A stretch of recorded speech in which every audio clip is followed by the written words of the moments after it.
नमस्कार, स्वराज एक्सप्रेस की खास पेशकश जनता मांगे जवाब में आपका स्वागत है। आपके साथ मैं हूं एसपी त्रिपाठी। जातिगत जनगणना को लेकर लंबे अरसे से जारी घमासान थमने का नाम नहीं ले रहा।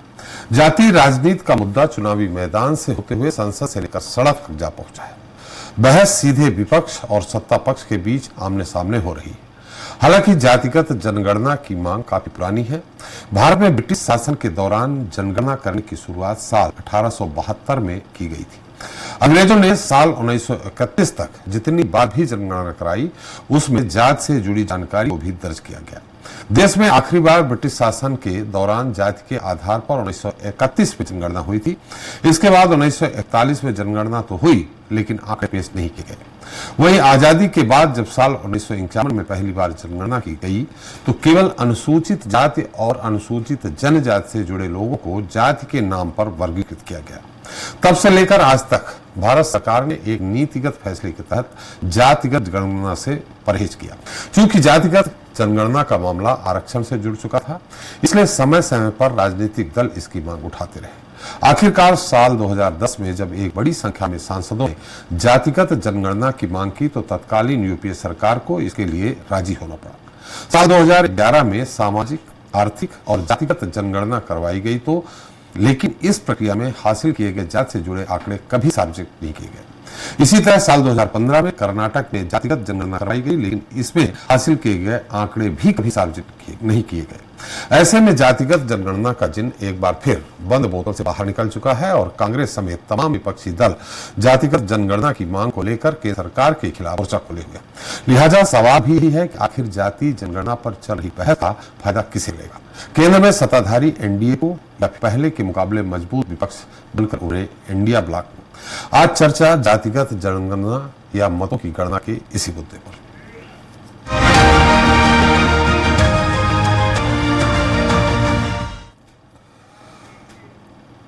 तो देश की राजनीति में इस समय जातिगत जनगणना का मुद्दा छाया हुआ है। कांग्रेस समेत सभी विपक्षी दल केंद्र सरकार से जाति आधारित जनगणना कराने की मांग कर रहे हैं।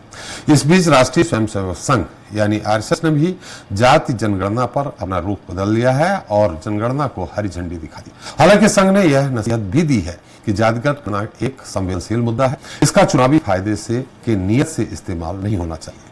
बहरहाल संघ ने प्रत्यक्ष तौर पर न सही लेकिन परोक्ष तौर पर ऐसे समय में जातिगत जनगणना का समर्थन किया है जब नरेंद्र मोदी के नेतृत्व वाली केंद्र सरकार विपक्ष की इस मांग को लगातार नकार रही है। ऐसे में जाति जनगणना पर राष्ट्रीय स्वयंसेवक संघ के स्टैंड के बाद इस पर सियासी संग्राम हो गया है। वहीं संघ के बयान को लोकसभा चुनाव में भाजपा को मिली हार के घाव को भरने के लिए मरहम के तौर पर भी देखा जा रहा है। इस पर हम चर्चा करेंगे, लेकिन देख लेते हैं हमारी एक खास रिपोर्ट। कास्ट काउंटिंग पर सियासी बवाल। बड़ा सवाल, जातिगत जनगणना जरूरी या मजबूरी? जी हां, पूरे देश में जातीय जनगणना को लेकर सियासी जंग तेज हो गई है। कांग्रेस समेत तमाम विपक्षी दल जातिगत जनगणना की मांग को लेकर मुखर है और लगातार केंद्र सरकार पर दबाव बना रहे हैं। इतना ही नहीं, विपक्ष के साथ साथ जनता दल यूनाइटेड, लोक जनशक्ति पार्टी और अपना दल जैसे केंद्र सरकार के सहयोगी घटक भी जातीय जनगणना की मांग का खुलकर समर्थन कर रहे हैं।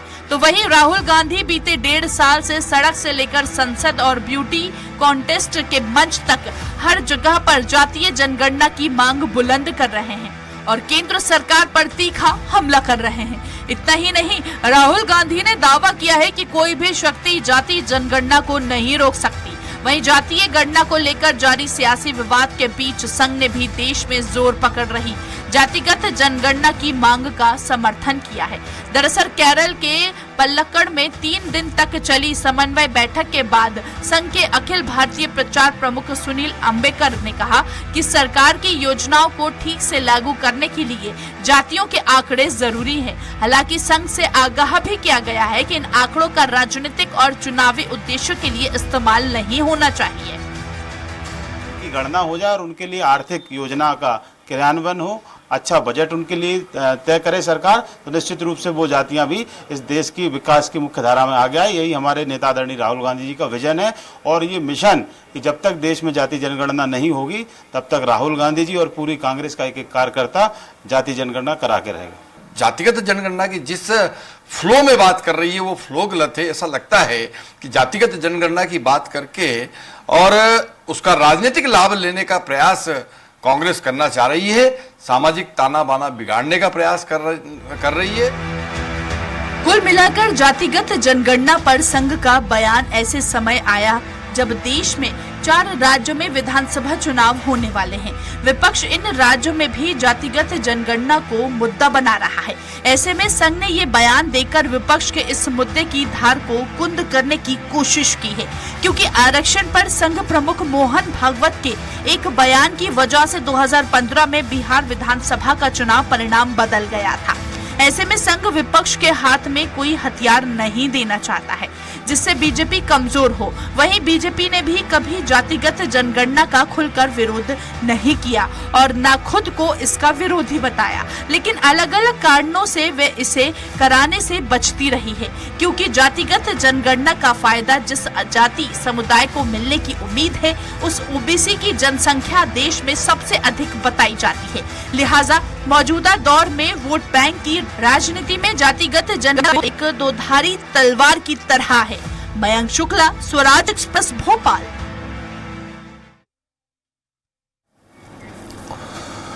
तो इस मुद्दे पर चर्चा करने के हमारे साथ मौजूद हैं उज्जवल दीपक जी हैं, बीजेपी प्रवक्ता रायपुर से हैं, फिरोज सिद्दीकी जी हैं, कांग्रेस प्रवक्ता भोपाल से हैं, प्रोफेसर के त्रिपाठी जी हैं, जेडीयू प्रवक्ता पटना से हैं, अपूर्व मिश्र जी हैं, आप प्रवक्ता हैं दिल्ली से हैं, और रफीक अहमद उस्मानी जी हैं, पूर्व मंत्री समाजवादी पार्टी लखनऊ से हैं, और प्रदीप तिवारी वरिष्ठ पत्रकार हमारे साथ हैं। आप सभी का हमारे इस खास कार्यक्रम में बहुत बहुत स्वागत है। सबसे पहले बहुत संक्षेप में प्रदीप जी आपसे ही जानना चाहेंगे, जातिगत जनगणना कराने की विपक्ष बात कर रही है, हालांकि इसके पहले भी जातिगत जनगणना हुई है, लेकिन जो भी डिसीजन लिए गए हैं, जिन जातियों को माना गया है 1931 के आंकड़े के अनुसार, चाहे मंडल कमीशन हो चाहे अन्य बात हो।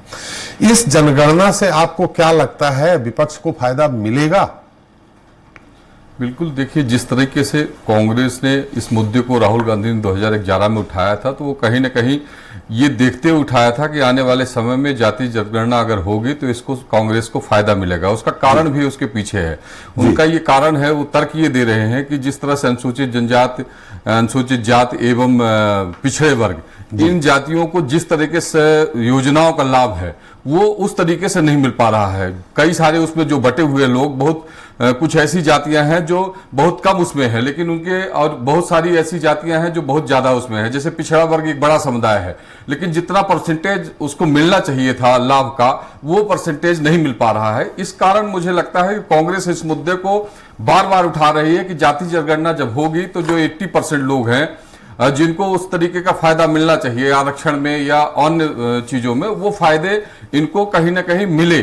तो इस मुद्दे को लेकर ये लगातार कांग्रेस मुखर हो रही है और पत्र भी लिखा कई बार केंद्र सरकार को कि आप जाति जनगणना कराइए, चूंकि 1931 के बाद जाति जनगणना का कोई ब्लूप्रिंट बाहर नहीं किया गया। लगातार जाति गणना बीच में होती रही, लेकिन SC ST और अन्य लोगों के उसको आंकड़ों को बाहर लाया गया, पर पिछड़े वर्ग और सामान्य वर्ग इनका कहीं आंकड़ा नहीं दिखा, सरकार ने नहीं दिखाया। तो मुझे लगता है कांग्रेस का ये मानना है कि अगर ये आंकड़े प्रस्तुत होंगे तो इसका योजनाओं में समावेश होगा और इसको लाभ भी मिलेगा, और कहीं ना कहीं इसके पीछे एक वोट बैंक की बड़ी राजनीति है।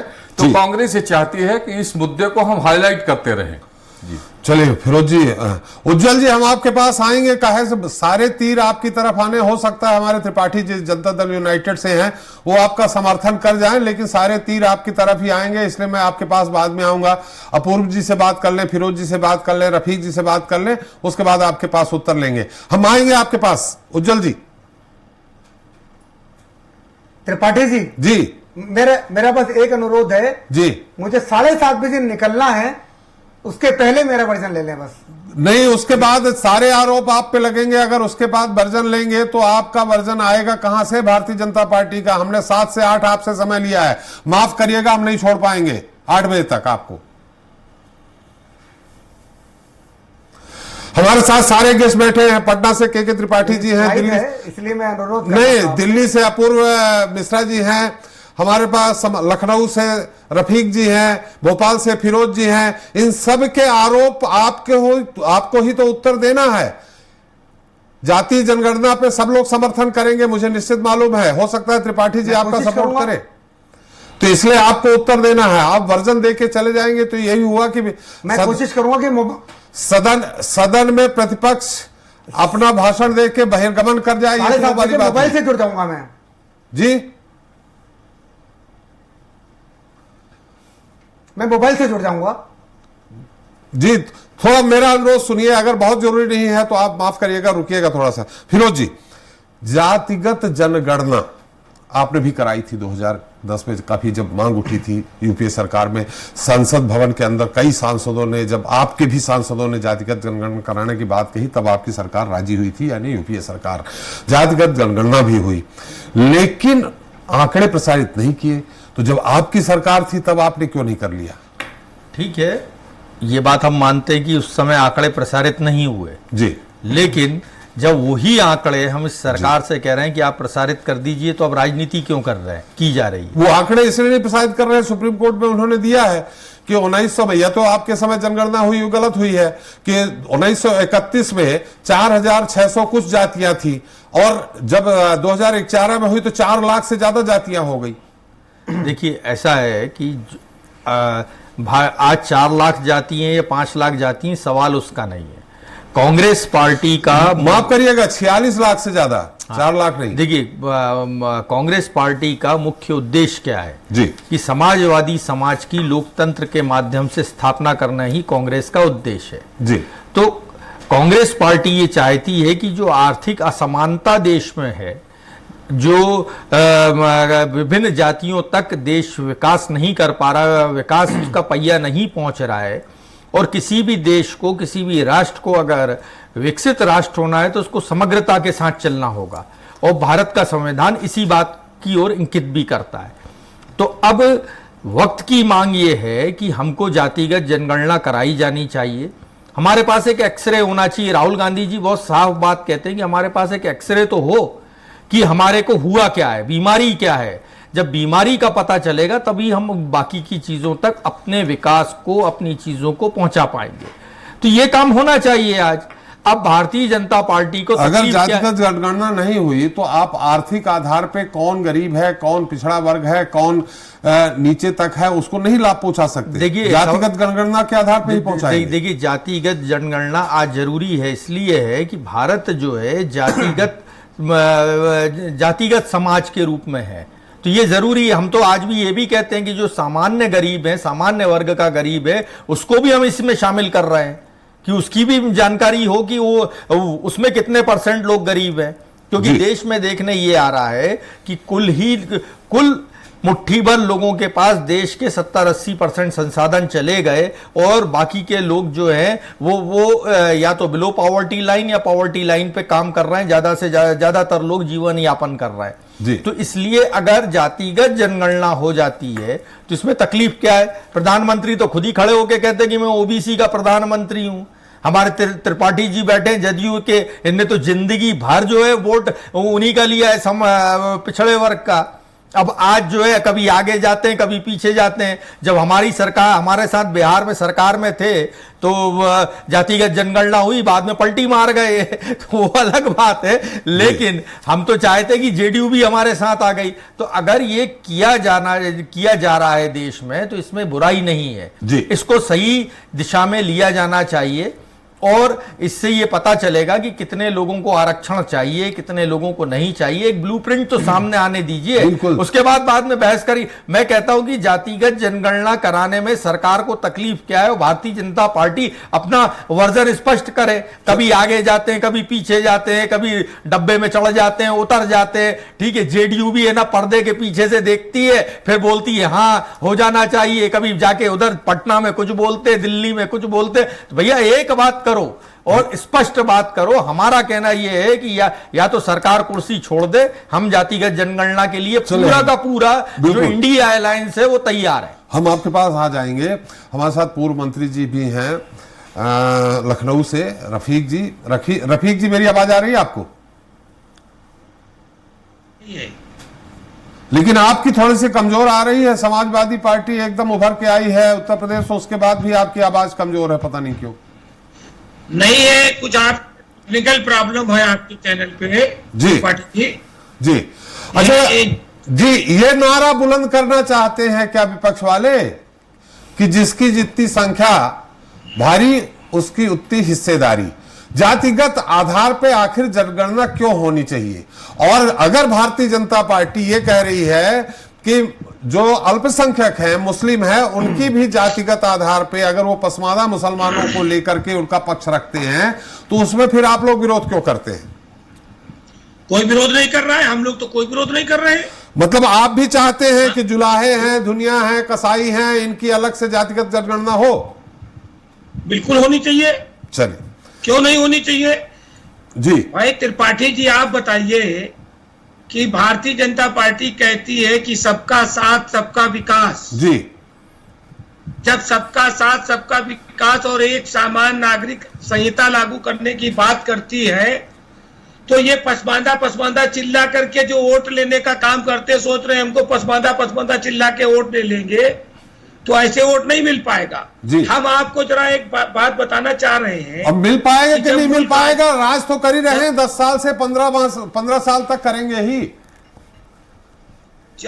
जब देश आजाद हुआ था, जी तो जो आरक्षण दिया गया जो संविधान के मुताबिक, जी तो उसमें यह था कि अनुसूचित जाति के लोगों को अनुसूचित जाति का लाभ मिलेगा, पिछड़ी जाति के लोगों को पिछड़ी जाति का लाभ मिलेगा, शेड्यूल ट्राइब को शेड्यूल ट्राइब का लाभ मिलेगा। जी लेकिन जो भारत के मुसलमान थे, मुसलमानों में जो 85% पसमानदा है, जी उनको इसका लाभ नहीं मिला। जी अब क्यों नहीं मिला?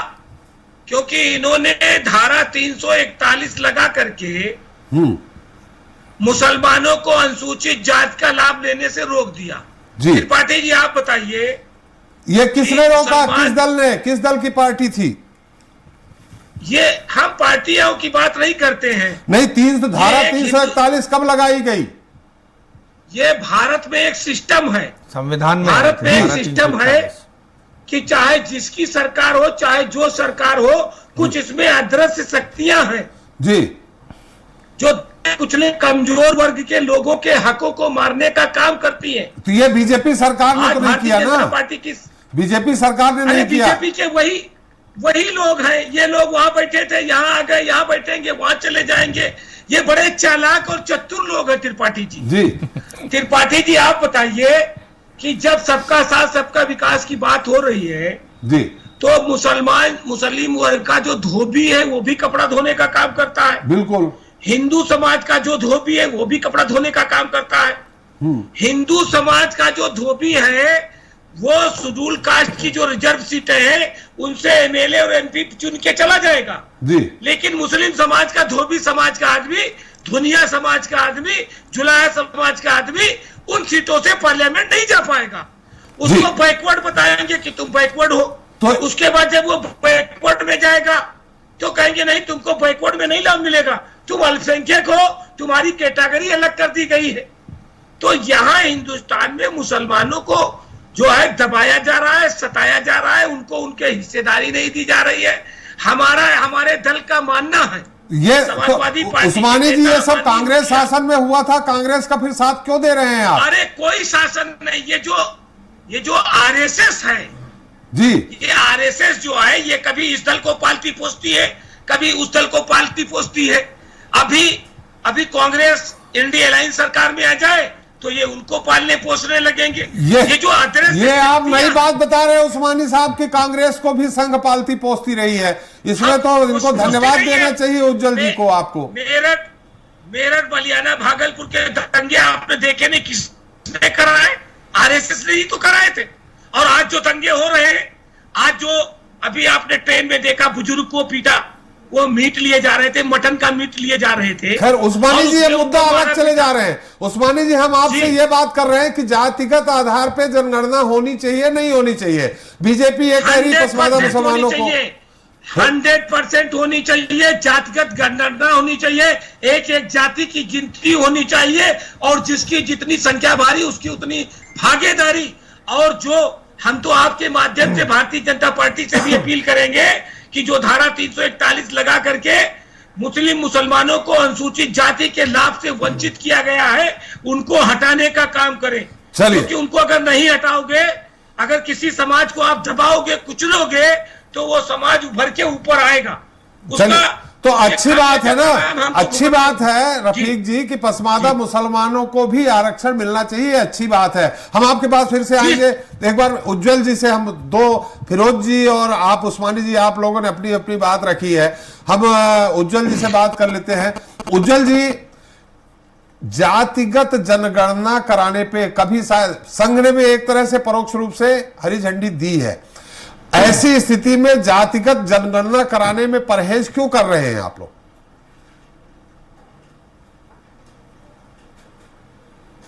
त्रिपाठी जी, कांग्रेस पार्टी के राहुल गांधी जी कुछ समय से एक नया राग छेड़े हुए हैं जी। उनका राग है कौन जात हो भाई। अबे कौन जात हो, आप सोचिए, दशकों से ये सवाल जी पूछा जाता रहा है पूरे देश में। किसके द्वारा? बड़े लोगों द्वारा, गांव कस्बों देहातों शहरों के बड़े लोगों द्वारा, जिनको वो छोटा समझते हैं, उनसे पूछते हैं भैया कौन जात हो। इस सवाल का एकमात्र उद्देश्य और परिणाम केवल भेदभाव है। भेदभाव कैसे? जैसे ही उनको पता लगता है कौन सी जाति के हैं तो भेदभाव चालू कर देते हैं।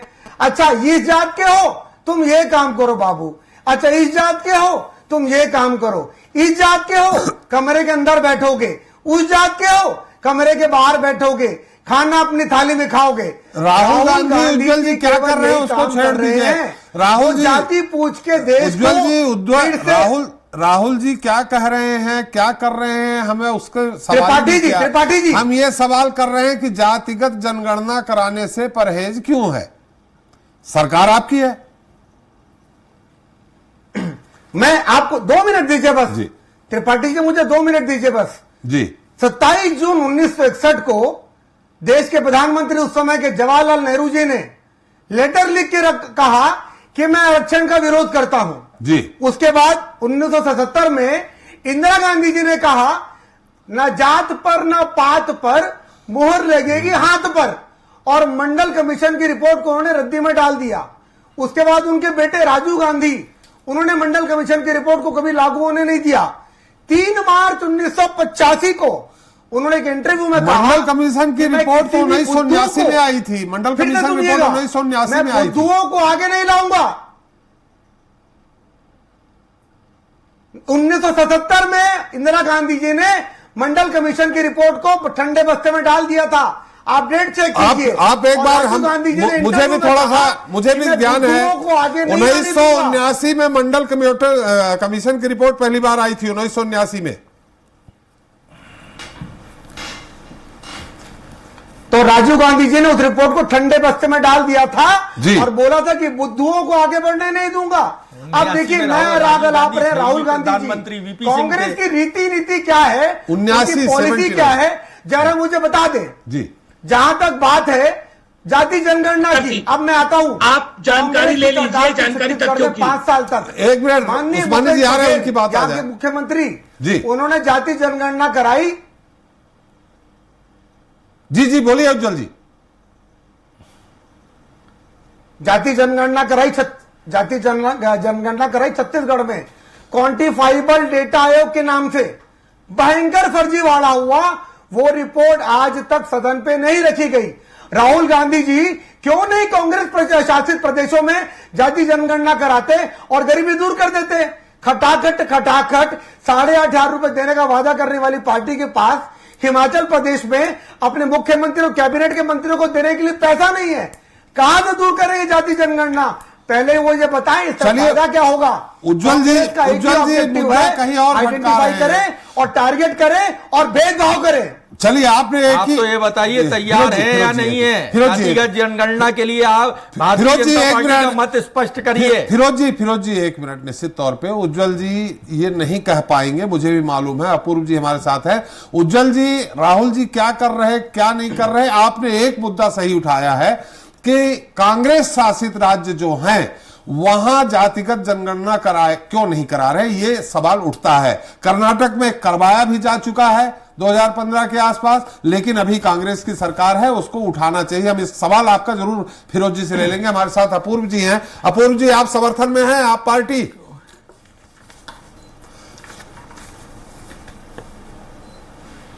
अपूर्व जी, आपकी आवाज नहीं आ रही है। मैं हाँ, देखिए आ रही है। देखिए, हमारी पार्टी पूरी तरीके से जातीय जनगणना के समर्थन में है, क्योंकि देश के अंदर हमें पता होना चाहिए कि कौन सी जाति की कितनी हिस्सेदारी है जी। देखिए, मैं 3 पॉइंट आपको बता देता हूं क्यों ये जरूरी है। देश में जिसकी जितनी आबादी, उसकी भागीदारी के लिए जी, जातीय भेदभाव से मुक्ति दिलाने के लिए जी, और हर जाति को उसका बराबर हक दिलाने के लिए जी। और एक पॉइंट और मैं इसमें ऐड कर देता हूं कि जिस जाति की जितनी हिस्सेदारी है, उतनी ही उसकी भागीदारी भी सुनिश्चित करने के लिए जी। तो हम तो पूरी तरह से इसके समर्थन में हैं।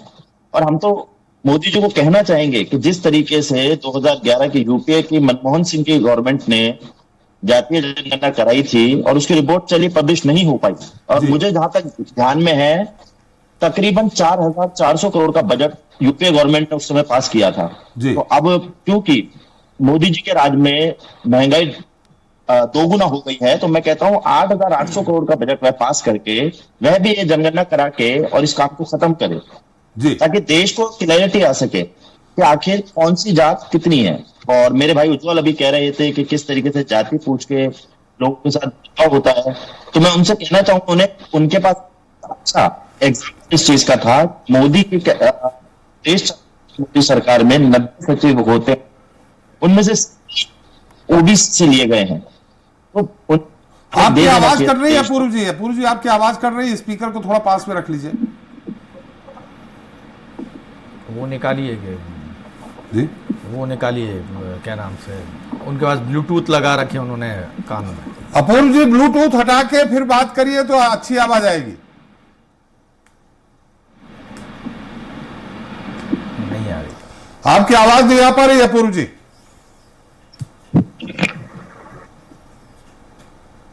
जी अपूर्व जी, मैं आपकी अपूर्व जी आवाज नहीं आ पा रही। मैं आपके पास फिर से आऊंगा। हमारे साथ के त्रिपाठी जी हैं। त्रिपाठी जी, आप मोदी जी के साथ हैं या अगेंस्ट में हैं? अगर साथ में हैं तो बिहार में जाति जनगणना क्यों कराई, और जाति जनगणना के साथ है तो फिर आप इंडिया के गठबंधन के साथ हैं क्या? त्रिपाठी जी। त्रिपाठी जी, डॉक्टर लोहिया ने बहुत पहले कहा था जी, एक नारा दिया था समाजवादी पार्टी कि 100 में पावे 60, पिछड़े 100 में पावे 60 जी। ये मुद्दा बहुत दिन से 1961 से जब हम लोग छात्र जीवन में थे जी, तब से नारा लगाया जाता था, और इस नारे के आधार पर हमेशा समाजवादियों ने इसकी मांग की है कि पिछड़े जितने हैं उनकी काउंटिंग हो, उनको अधिकार मिलना चाहिए जी। और उसके लिए उन्होंने सड़क से लेकर संसद तक काम किया।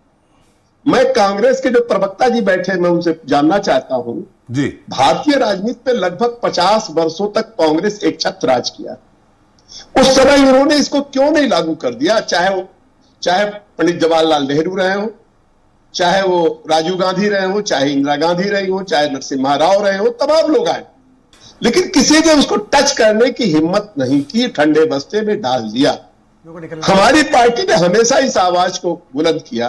कर्पूरी ठाकुर ने बिहार में इसका फार्मूला लागू किया, और उसके बाद जब 77 में जनता पार्टी की गवर्नमेंट आती है तो बीपी मंडल कमीशन बनाया जाता है, और 79 में बीपी मंडल कमीशन की रिपोर्ट आती है जी। और उसके बावजूद भी कांग्रेस इस पे कभी बहस नहीं करती थी। ये पार्लियामेंट में मैं आपसे कहना चाहता हूं आपके चैनल के माध्यम से कि पार्लियामेंट में 2.5 घंटे का भाषण है राजीव गांधी को इसके खिलाफ में, जातिगत जनगणना खिलाफ। हमने तो जातिगत जनगणना बिहार में कराने के बाद, हमने सबको सर्वेक्षण कराने के बाद सबको 65% आरक्षण देने का काम किया। हमने तो महिलाओं को आरक्षण देने का काम किया, पंचायत राज में पहले काम शुरू किया माननीय नीतीश कुमार ने। तो ये हमारा तो बहुत पुराना एक मांग है कि जातिगत जनगणना होनी चाहिए, लेकिन कांग्रेस तो सत्ता में लंबे अरसे तक रही है, लेकिन उन्होंने जातिगत जनगणना कराने की हिम्मत नहीं की। अब फिर मैं आना चाहता हूं, रोहिणी कमेटी की रिपोर्ट आ गई थी त्रिपाठी जी, आपको पता है जी जी। और रोहिणी कमेटी की रिपोर्ट आने के बाद कांग्रेस ने इसको ठंडे बस्ते में क्यों फेंक दिया और कहा कि ये 44 लाख जातियां इसमें।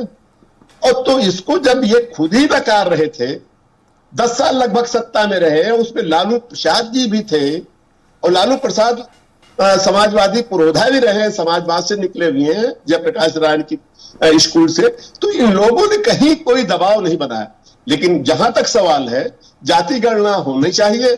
अगर जातिगत गणना होती है तो उससे सारे फार्मूले आ जाएंगे, अगड़ी जाति का कितनी आबादी है, पिछड़ी जाति का कितनी आबादी, SC ST की कितनी आबादी है।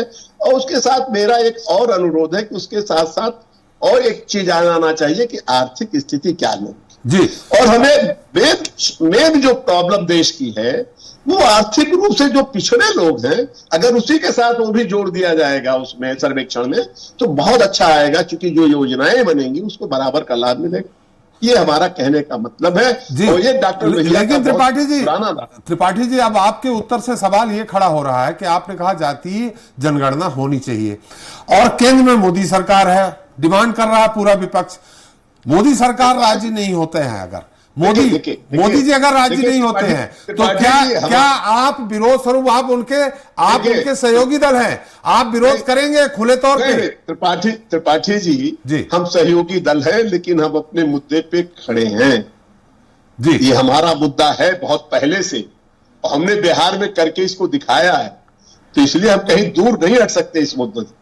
हमारा जो मुद्दा है उस मुद्दे पे हम खड़े हैं जी। नहीं, आप खड़े तो हैं, अगर नहीं पूरा करते हैं तो क्या आप समर्थन वापस करेंगे?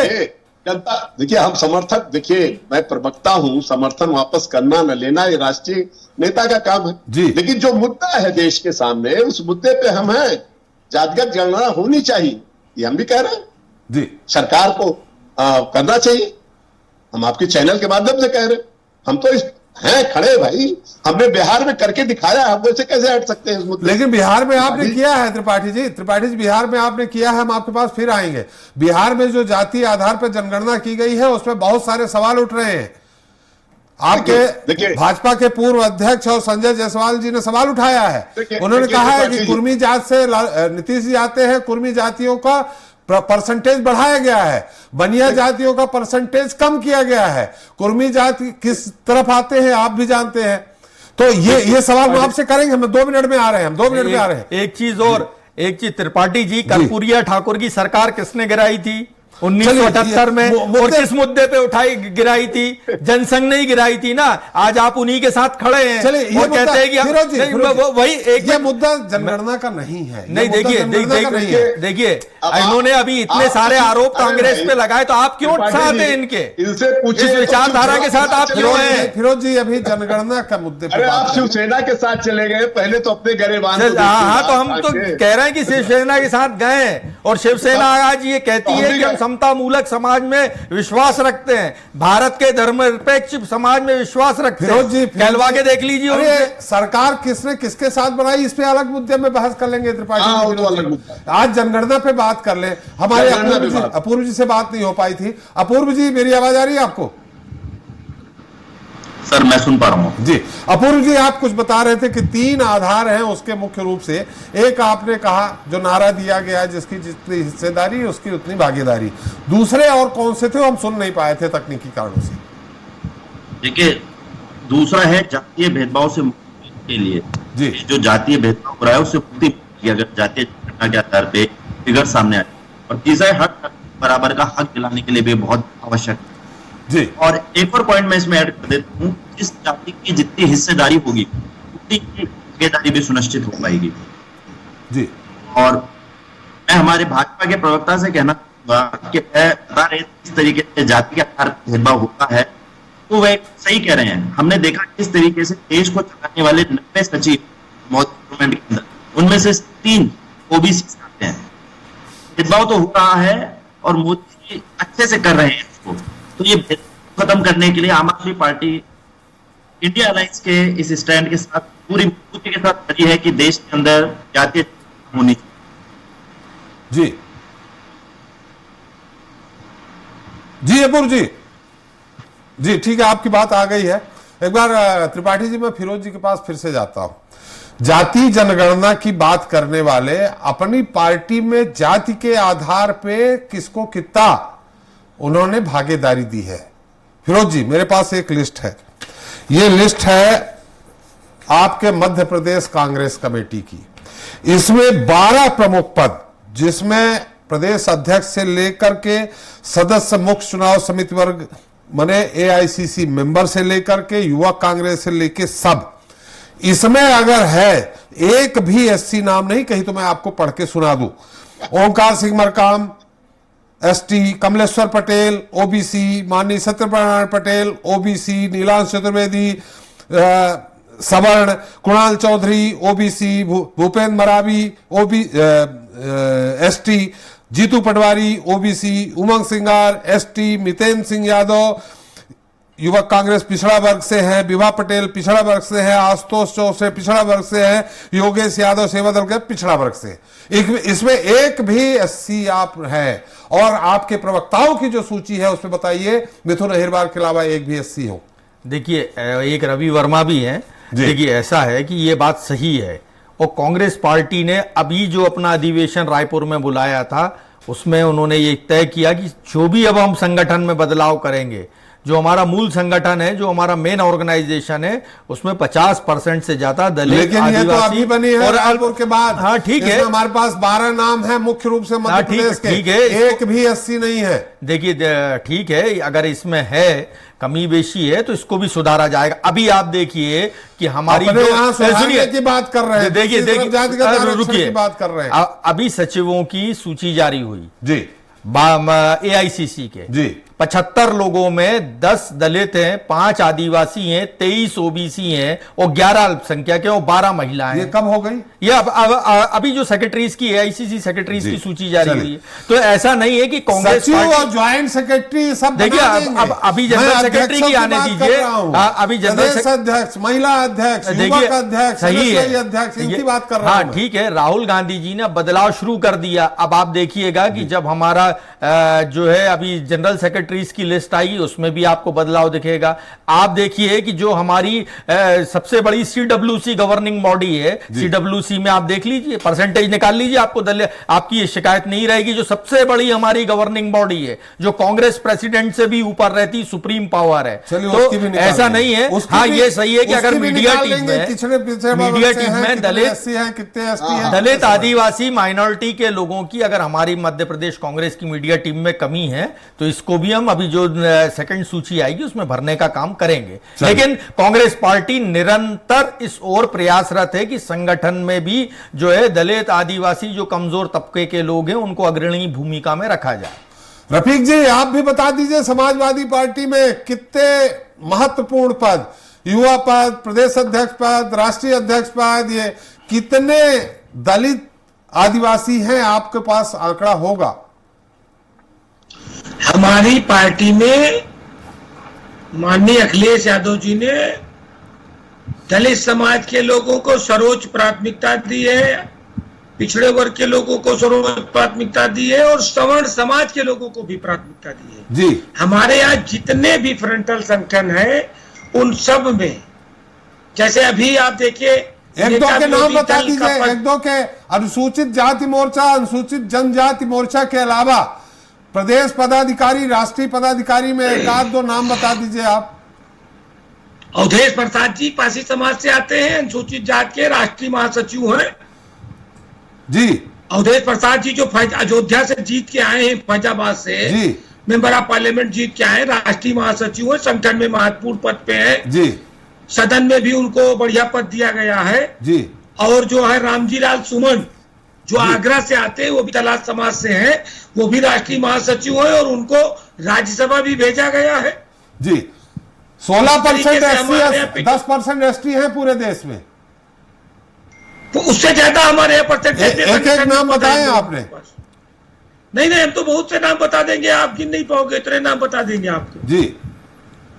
हमारे यहाँ जो है पूरी की पूरी जो जाति जनगणना की मांग है, जो पीडीए बना हुआ है हमारे यहाँ जी, वो पूरी की पूरी जो है वो पिछड़े, दलित और जो कमजोर वर्ग के लोग हैं उनका संगम बनाया गया है। और उसका जीता जागता मिसाल आपको दिखाई पड़ी उत्तर प्रदेश में कि ये बीजेपी वाले कहते थे कि हम 80 सीटें जीतेंगे, लोकसभा की खाता नहीं खुलने देंगे, 43 सीटें जीत के इनको रास्ता दिखा दिया बाहर का। आज ये अल्पसंख्यक 43 कहां जीते आप? कांग्रेस को भी मिला क्यों नहीं? 43।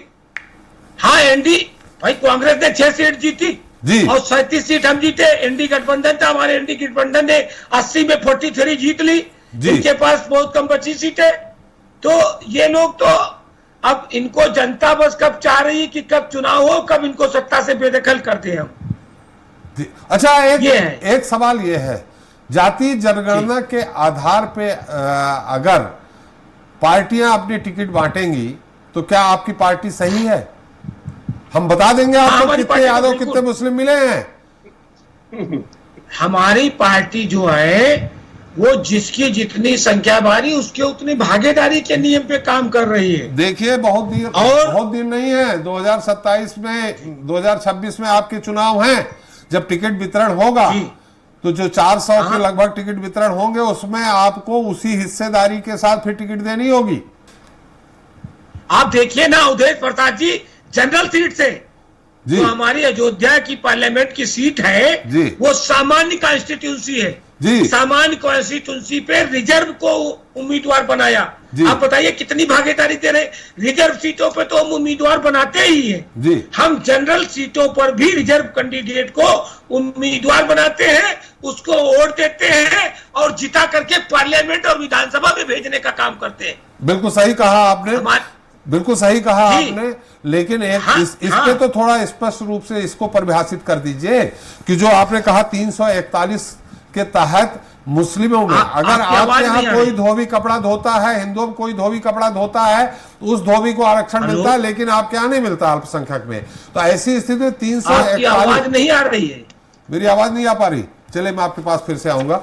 हम एक बार फिर आपको हम सुन नहीं पा रहे हैं, आवाज नहीं आ रही आपकी जी। मैं प्रयास करता हूं अपनी तकनीकी टीम से कि हम जल्दी ही आप हमें सुन पाए। एक बार उज्जवल जी के पास फिर चलते हैं। उज्जवल जी, मेरी आवाज आ रही है आपको? लगता है उज्जवल जी से संपर्क नहीं हो पा रहा। जी त्रिपाठी जी,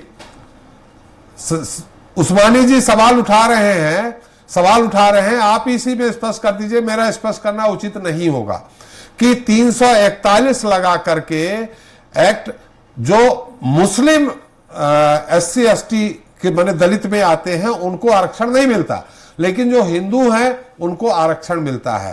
तो ये उस समय किसकी सरकार थी? ये देखिए, ये जो कह रहे उस्मानी जी, ये तो लगभग आप देख रहे हैं देश में जी, आजादी के बाद से तो कांग्रेस की राजनीति जहां पे आजकल वो है जी, ये सवाल उसी समय क्यों नहीं किया इन्होंने जी। और आज भी जब यूपीए सरकार आ गई है कहीं कहीं दो चार राज्यों में जी, तो उस पर जाके लागू कर दे, कौन मना कर रहा है? अब आप देखिए त्रिपाठी जी, आपके चैनल के माध्यम से कहना चाहूंगा कि कर्नाटक पे जातिगत गणना हो चुकी है जी। कौन सी मजबूरी है कांग्रेस के साथ? कौन सी मजबूरी है जब इनके जो सहयोगी दल जो है, सपा के जो माननीय मंत्री जी बैठे हैं चैनल पे, ये सब क्यों नहीं दबाव डालते कि भाई कर्नाटक पे शुरुआत तो कर दीजिए जी, आप वहां हिमाचल में तो शुरुआत कर दीजिए जहां आपकी सत्ता है। हमने तो अपना काम करके दिखा दिया जी। हम तो बिहार में जातिगत गणना करा करके, सर्वेक्षण करा करके हमने 65% का आरक्षण दे करके, और जो लोग गरीबी के नेका ज्यादा तो करीब 2 लाख लोगों को हमने काफी कुछ पैसा दिया उनको, उनकी उसका आर्थिक रूप से मदद करने के लिए। वो कोई अपना रोजगार शुरू करे, कोई अपना काम शुरू करे जी। तो ये तो काम माननीय नीतीश कुमार ने दिखा दिया कर करके, और इनको तो दबाव डालना चाहिए, एक आईना दिखाना चाहिए देश को कि देखिए हमारे पास कर्नाटक में हुआ है, कर्नाटक ने हमने ये कर दिया है, हमने इतने % रिजर्वेशन दे दिया है, इतनी जातियां थी, इतने लोगों की भागीदारी कर दी। ये तो बहुत बड़ा सवाल जाएगा कांग्रेस के लिए, ये तो आईना हो जाएगा हिंदुस्तान की पॉलिटिक्स में। आप समर्थन जारी रखिए, आप समर्थन जारी रखिए। आप समर्थन में मत जाइए। आप बताइए कर्नाटक में, हिमाचल में, देखिए जी, मैं सवाल कर रहा हूँ त्रिपाठी जी सवाल कर रहा हूं फिरोज जी से। फिरोज जी, हिमाचल में, तेलंगाना में, कर्नाटक में आप क्यों नहीं करते? और कर्नाटक में अगर आपने कर लिया है तो जारी घोषित नहीं किया। निरंतर हमारा काम चल रहा है। ऑर्डर के वहां की कर्नाटक की गवर्नमेंट ने भी किए, हिमाचल की गवर्नमेंट ने भी क्या ऑर्डर कर दिया कि ये जातिगत जनगणना के, और वहां हो चुकी है। कर्नाटक की रिपोर्ट ये जो कह रहे हैं, ये जो कह रहे हैं उसमें बहुत सारी विसंगतियां थी, हमको भी पता है, वो हमको भी जानकारी है। और आप ये 2015 में हो चुकी है। अरे आप ये बताइए कि हमने हिमाचल में किया, हिमाचल में क्या नहीं किए आदेश जारी सरकार ने? तेलंगाना अभी रह गया है, तेलंगाना में क्योंकि सरकार बने हुए अभी पूरे साल कर्नाटक की रिपोर्ट रखी हुई जनाब। अरे भाई वो 2015 की है, वो 2015 की, वही आप जैसा ही है कि उन्होंने कहा फलाने को बाहर निकाल दिया, इतने को अंदर कर दिया। यहाँ मध्य प्रदेश में 42% कर दिए ओबीसी। तो ये जो हुआ है हम उसी की बात कर रहे हैं। हम तो आपसे सवाल कर रहे हैं भाई, कर्पूरी ठाकुर की सरकार जिन लोगों ने गिराई, जिस विचारधारा ने, आप उसी विचारधारा का समर्थन कर रहे हैं। वो बगले झांक रही है भारतीय जनता पार्टी, प्रधानमंत्री आप समर्थन जारी रखे हुए हैं।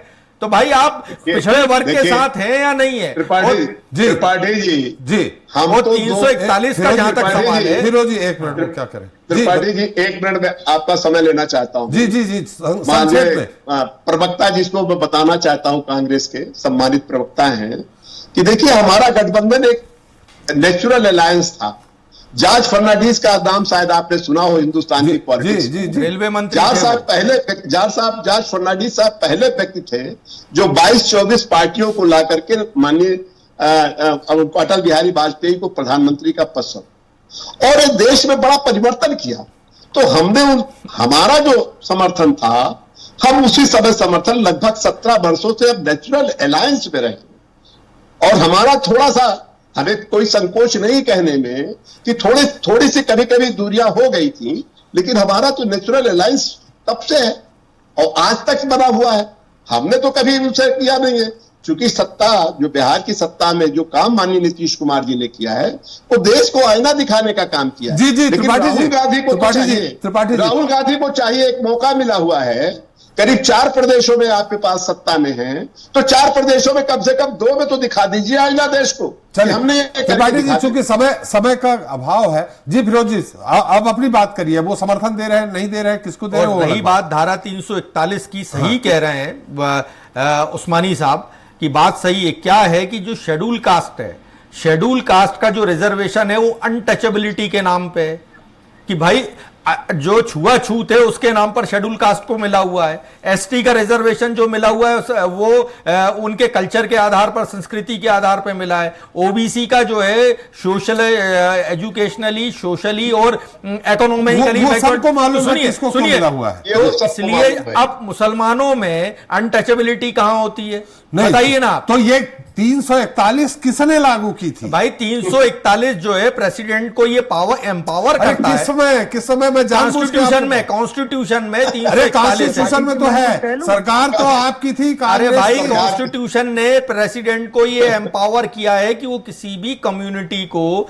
किसी भी कास्ट को अपने रिजर्वेशन कैटेगरी से बाहर निकाल सकता, अंदर कर सकता। 341 से मतलब नहीं है। अरे भाई 341 ड्राइव क्या करता है? कब आया, कौन लाया? अरे 341 आर्टिकल 341 है भाई। हाँ, आर्टिकल कॉन्स्टिट्यूशन का। हाँ तो जी मैं कुछ कह लूं? हाँ बताइए जी। मैं बस इतना कहना चाहता हूं कि ऐसी दुकान में काम करने का कोई फायदा नहीं है जहां पर वहां पे काम करने वाला कर्मचारी कभी मालिक नहीं बन सके। कांग्रेस पार्टी ये क्लियर कर दे कि वो प्रधानमंत्री का पद किसी दलित, आदिवासी, ओबीसी को देगी, ना कि गांधी परिवार का कोई व्यक्ति बनेगा। अखिलेश यादव जी क्लियर कर दे कि यादव समाज के अलावा भी कोई वहां का अध्यक्ष बन सकता है, राज्य का या राष्ट्रीय, या मुख्यमंत्री बन सकता है। ये क्लियर क्यों नहीं करते इन लोग जी? आप बताइए इन सब बातों का मतलब क्या है? अगर आप उसको व्यवहारिक रूप से अपनी पार्टी के आंतरिक लोकतंत्र में अगर आप स्थापित नहीं कर पा रहे हैं, आप बताइए कांग्रेस पार्टी गारंटी दे कि ओबीसी को अगला प्रधानमंत्री बनाएंगे, आदिवासी को राष्ट्रपति बनाएंगे? तब आप जातीय जनगणना करवा देंगे? कितने नहीं, मैं ये नहीं कह रहा हूं। मैं बोल रहा हूं जो सवाल उठा रहे हैं, मैं उन पर सवाल उठा रहा हूं कि उन्होंने आज तक क्या किया है। उन्होंने कितने आदिवासी राष्ट्रपति बनाए हैं या कितने आदिवासी प्रधानमंत्री बनाए हैं? अब ये प्रजातंत्र की बात करने वाली कांग्रेस पार्टी राजतंत्र में बिलीव करती है, जहां नाना के बाद बेटी बनती है, बेटी के बाद बेटा बनता है। ये परिवारवाद पे हम बहस ही नहीं कर रहे हैं उज्जवल जी, परिवारवाद पे बहस नहीं कर रहे हैं, बहस कर रहे हैं जनगणना को लेकर के। अगर कांग्रेस पार्टी को इतनी ज्यादा चिंता है जाति जनगणना कराने की, पहले अपने कांग्रेस पार्टी में तो लागू मैं सवाल कर रहा हूँ उनसे, मैं फिरोज जी से मैंने सवाल की है, बार बार मैं कर रहा हूँ आर्टिकल 341 इसको संशोधित कर सकते थे, 3/4 मेजॉरिटी में भी थे, तब क्यों नहीं किया? आज भी 341 के तहत अगर चाहे, आज अखिलेश यादव जी की पार्टी, राहुल गांधी जी की पार्टी दोहरे चरित्र का वो कर रही है, हिपोक्रेसी कहते हैं इसको इंग्लिश में, इनको सिर्फ सवाल उठाना आता है।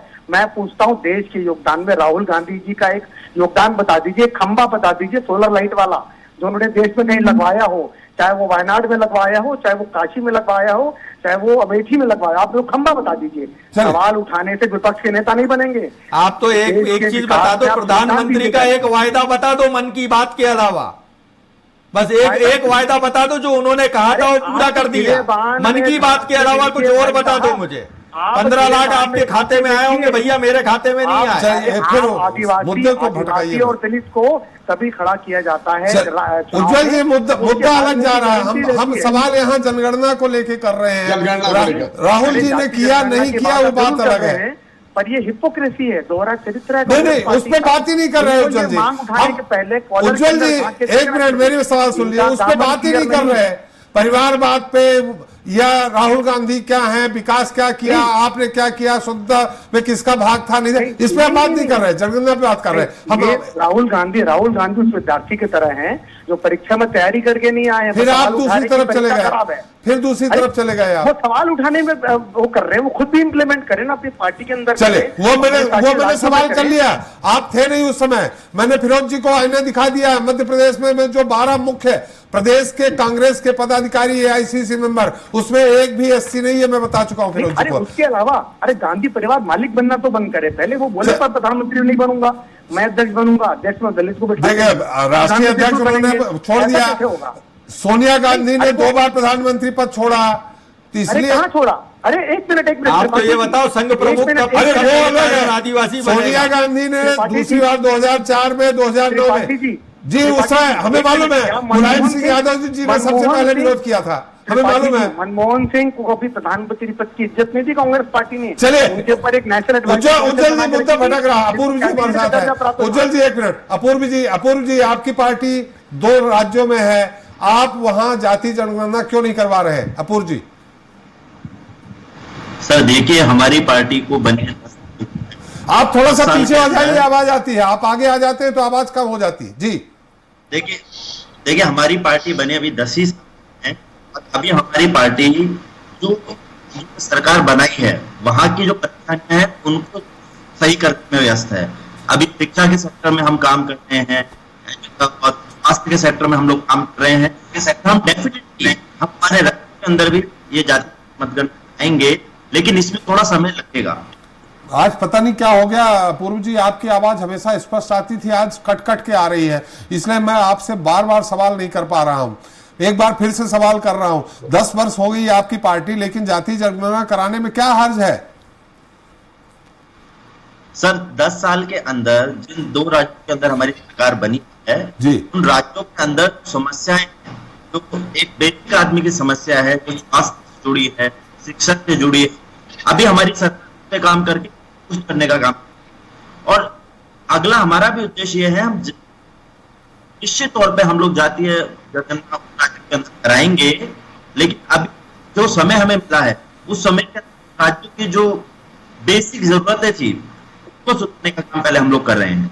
जी चलिए, अब समय भी कम है, कुछ कहना चाहेंगे उस्मानी जी? फिर हम एक संक्षिप्त और स्पष्ट टिप्पणी लेंगे प्रदीप तिवारी जी से। उस्मानी जी कुछ कह रहे हैं आप? मैं बार बार फिरोज जी घुमा दे रहे हैं कि एक्ट 341 ये किसके समय लागू हुआ आप भी जान रहे हैं, हम भी जान रहे हैं, ये भी जान रहे हैं, और फिरोज जी तो बहुत ही अच्छे से संविधान के ज्ञाता है, वो जानते हैं कि जब चाहे संविधान संशोधन हो सकता है, साहबानों के मामले में संविधान संशोधन हो सकता है, तो 341 में क्यों नहीं हो सकता था? एक लाइन बोलना है आपकी इजाजत से जी। जमीयत उलेमाए हिंद जो सबसे बड़ा मुस्लिम स्कॉलर्स का संगठन है, जिसने आजादी की लड़ाई में भी भाग लिया जी, उन सब का कहना यह था कि जब अनटचेबिलिटी लागू हो जाएगी इस्लाम में तो मुसलमानों में भेद हो जाएगा जी। और उसको रोकने के लिए खुद मुस्लिम स्कॉलर्स भी नहीं चाहते थे कि हम जो है दलित रिजर्वेशन को हाथ लगाया जाए। एसटी होता है, एपीजे अब्दुल कलाम साहब एसटी थे, पीएम सईद साहब एसटी है। सैयद मुगल पठान जाति के लोग हैं, वो केवल शासन और सत्ता में काबिज रहना चाहते हैं। त्रिपाठी जी आप लेकिन ऐसा नहीं है, ऐसा नहीं है। अल्पसंख्यकों का ऐसा ही है, अल्पसंख्यकों की कांग्रेस ही अकेले पार्टी है जो उनकी बेलबिसर है, ऐसा नहीं है। चलिए उस्मान जी, समय समाप्त हो रहा है। प्रदीप जी, आपकी इस पूरे मुद्दे पे टिप्पणी चाहिए। देखिए, जिस तरह से जाति जनगणना की बात बार बार की जा रही है, मुझे नहीं लगता कि जो पार्टियां हैं अपनी अंदरूनी परिस्थितियों में भी देखें तो वो उस तरीके का उनको व्यवस्था दे पा रही हैं जी। और रही बात जाति जनगणना, तो मुझे लगता है कि आर्थिक जनगणना जरूरी है देश में। जाति जनगणना से भेदभाव भी बढ़ेगा, वैषम्यता भी फैलती है, और जो अभी हम देश में ये बात बार बार कह रहे हैं कि हम जाति आधारित देश को नहीं आगे बढ़ाना चाहते, हम एक भाईचारा चाहते हैं, तो इससे ऊपर उठ के देश के राजनीतिक पार्टियों को जरूरत है और हम उन आरक्षकों को आरक्षण दें जो वास्तव में गरीब हैं, जो वास्तव में जिनकी स्थिति खराब है, और उनको उभारने का प्रयास करें। जो क्रीमी लेयर में आ गए हैं उनका आरक्षण नेचुरली समाप्त करना चाहिए। इसी आधार पर जाति गणना की बात करें तो उचित होगा। चल, समय भी समाप्त हो गया। बहुत बहुत धन्यवाद उज्जवल जी आपका, फिरोज जी आपका, उस्मानी जी आपका, अपूर्व मिश्र जी आपका, और त्रिपाठी जी आपका, और तिवारी जी आपका हमारे साथ चर्चा में शरीक होने के लिए और अपना अमूल्य समय देने के लिए। तो आज हमने चर्चा की जाति गणना को लेकर जारी सियासी विवाद की, जहां बीजेपी इस मुद्दे से बचने की कोशिश कर रही है, तो दूसरी तरफ विपक्ष जातिगत जनगणना कराने को लेकर लगातार हमलावर है। साफ है कि जाति जनगणना सालों बाद एक ऐसा मुद्दा है जिसे लेकर बीजेपी और मोदी सरकार न सिर्फ विपक्ष बल्कि अपने सहयोगियों का भी दबाव झेल रही है। वहीं इस मुद्दे पर संघ ने जिस तरह से पहली बार अप्रत्यक्ष तौर पर सही लेकिन खुलकर तरफदारी की है, उससे स्पष्ट है कि अब आगे संघ और भाजपा कोई जोखिम नहीं लेना चाहते। बहरहाल आज के लिए इतना ही। नमस्कार।